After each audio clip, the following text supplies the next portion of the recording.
After owning and flying the DJI Inspire 3 for a bit now, there were a few things that genuinely caught me off guard.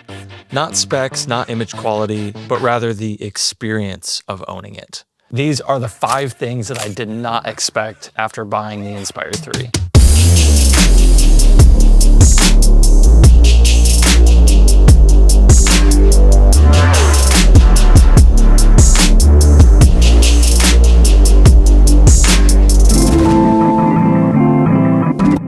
High-end tools like the Inspire 3 raise your internal standards before they raise your output. So what do I mean by that? You think a lot more before you fly. You intentionally plan. There's a lot more that goes into just sending the drone up in the air, even to record B-roll that I did for this. There's a lot more that I'm thinking about, and there's a lot more mental tax that goes into just putting that in the air. DJI has gotten so good with their Mavics that it's so easy to pull it out of the case and be flying in under a minute, under 30 seconds. The Inspire 3 is completely different than that. You need to have a space to set up, number one, attach the props, attach the camera, attach the lens on the camera. Everything that goes into just a single takeoff is a lot higher than that of the Mavic 4. It's more of a professional tool that's designed to be used with a high level of intentionality, and that is a whole different mental switch. The second thing that was unexpected after I got the Inspire 3 was just how I plan for shots. The power is a lot different than on a Mavic 4.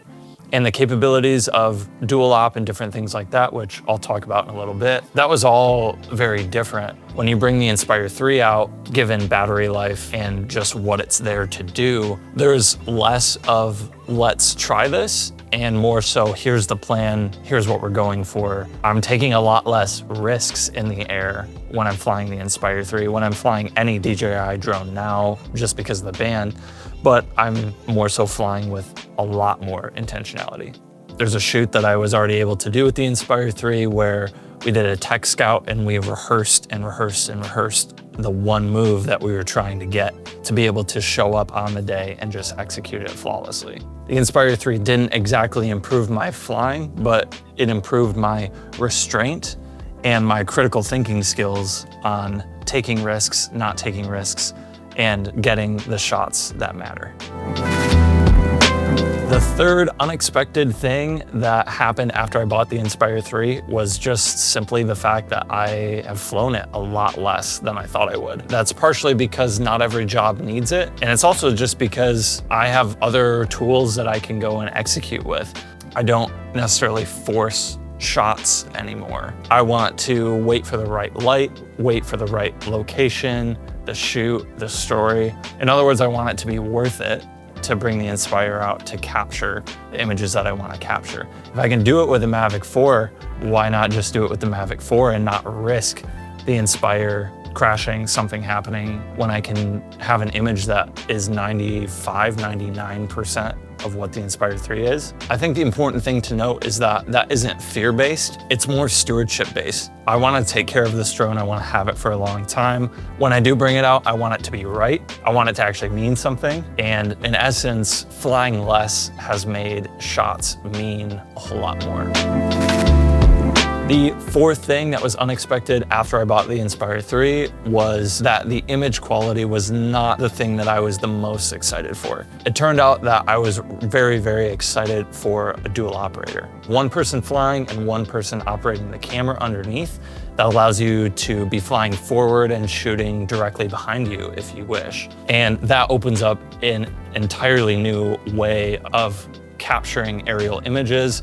What you can do, tracking shots, follow shots, leading shots are now possible given a dual operator setup. The first shoot that I did with the Inspire 3 was actually a one take. The shot was a superintendent on a construction site going and chatting with one of his employees and then going into their building. The director wanted to start really close to his vehicle as he gets out, and we start backing away. We see him interact with his employee, and then we pull all the way back and reveal the whole job site. And originally we were thinking about maybe a techno crane, maybe a jib, and then I proposed the idea of, hey, let's use the Inspire 3. We can get jib-like movements and techno crane-ish movements by using the drone. And so that's what we did.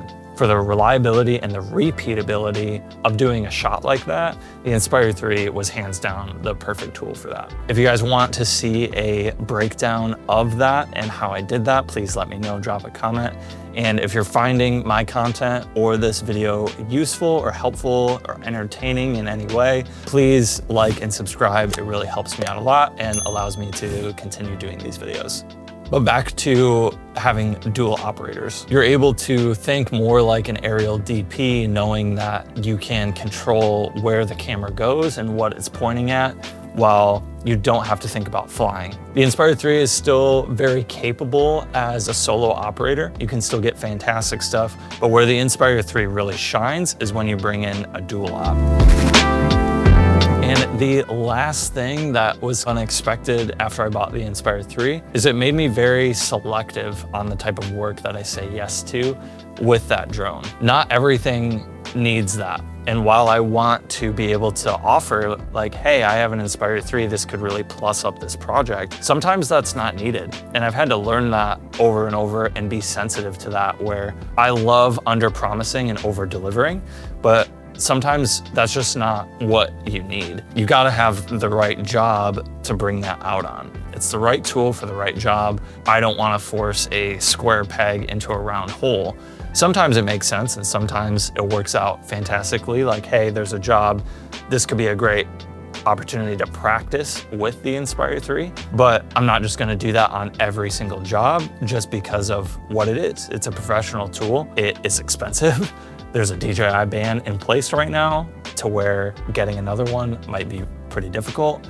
So I want to be very careful with that going forward. I want to let the work justify the tool and not the other way around.